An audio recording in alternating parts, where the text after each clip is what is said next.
Good evening everybody, it's my turn to do bedtime story today and I've chosen the Highway Rat. I hope that you're all settled down, comfy and snuggled up. I'm sat in my daughter's bed with our dog and she loves a good story, so I hope you like this one too. Here we go. This is called The Highway Rat and it's by Julia Donaldson.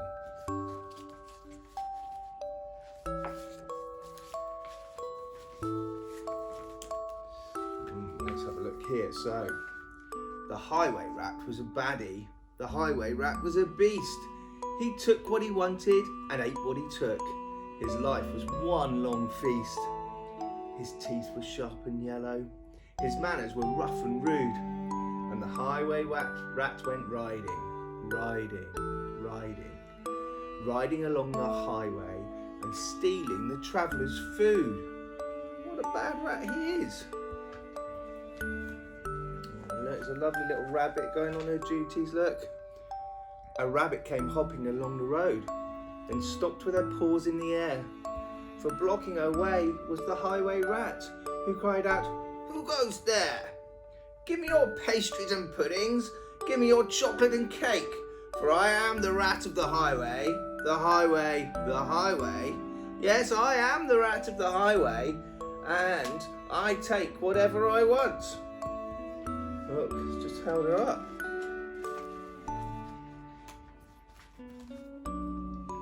"I have no cakes," the rabbit replied. "I just have a bunch of clover." The Highway Rat gave a scornful look, but he ordered, "Hand it over. This clover is bound to be tasteless.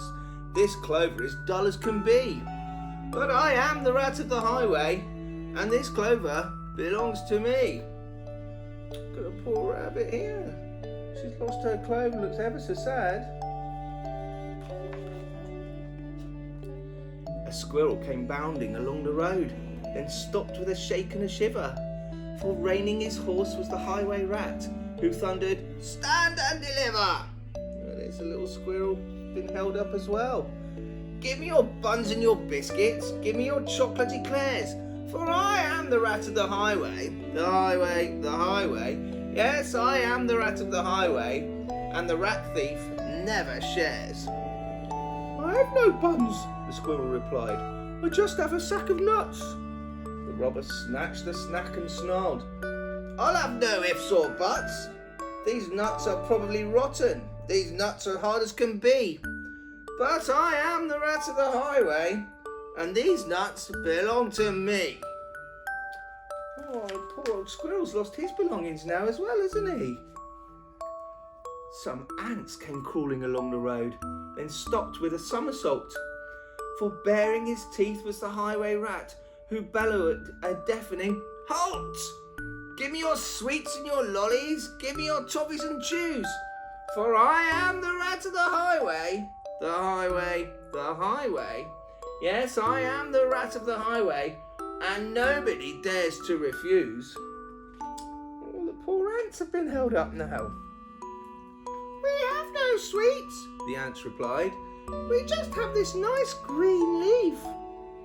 "Oh, no you don't, not anymore," declared the highway thief. "This leaf is nasty and bitter. This leaf is thin as can be. But I am the rat of the highway, and this leaf belongs to me." Yes, you're all joining in now, you're getting it, aren't you? Wow. With never a please or a thank you, the rat carried on this way. Flies from a spider, milk from a cat. He once stole his own horse's hay. The creatures who travelled the highway grew thinner and thinner and thinner, while the Highway Rat grew horribly fat from eating up everyone's dinner. A duck came waddling down the road, then stopped with a, "How do you do?"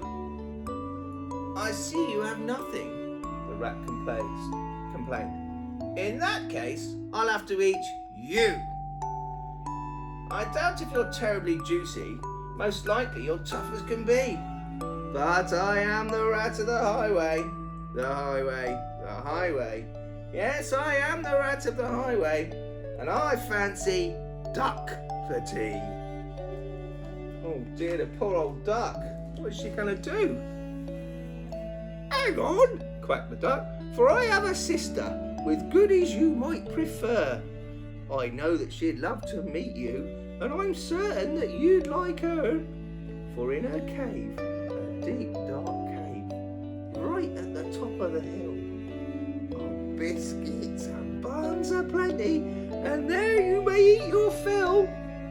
Lead on, cried the rat, and they took to the road, which seemed it would never end. Onwards they rode, and upward, bend after bend after bend. Look at them going up and up and up. It's even starting to snow, they're going so high. At last they came to a lonely cave, and the duck began to quack. She quacked, "Good evening, sister! Sister, sister," and sister, sister, sister. A voice from the cave came back. "Do you have cakes and chocolates?" the highway robber cried. And "Chocolates, chocolates, chocolates," the voice from the cave replied. "I'm coming to take them," the rat thief yelled.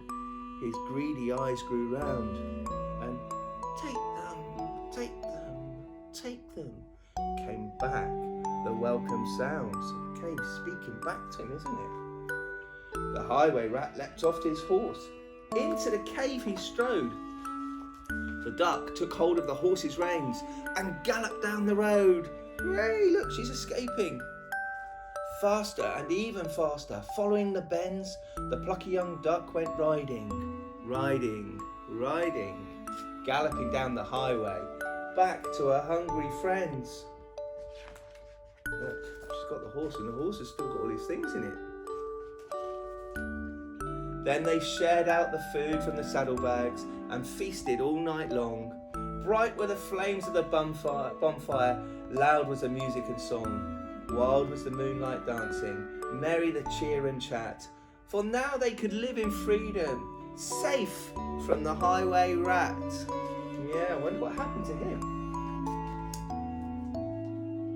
And as for the rat in the echoey cave, he shouted and wondered till he found his way out of the darkness and on the other side of the hill. A thinner and greyer and meeker rat, he robs the road no more, for he landed a job in a cake shop, a cake shop, a cake shop. And they say he still works in the cake shop, sweeping the cake shop floor. Look, all the other animals in there now. He's even eating the scraps off the floor, isn't he? So you can see the naughty little highway rat who began his life stealing and taking everybody's things ended up having to do a good honest living and make his way normally without hurting and taking things from others. I hope you enjoyed the story. I love it. It's one of my favourites. I hope you have a nice bedtime. Sleep tight, everybody. See you again soon. Bye bye.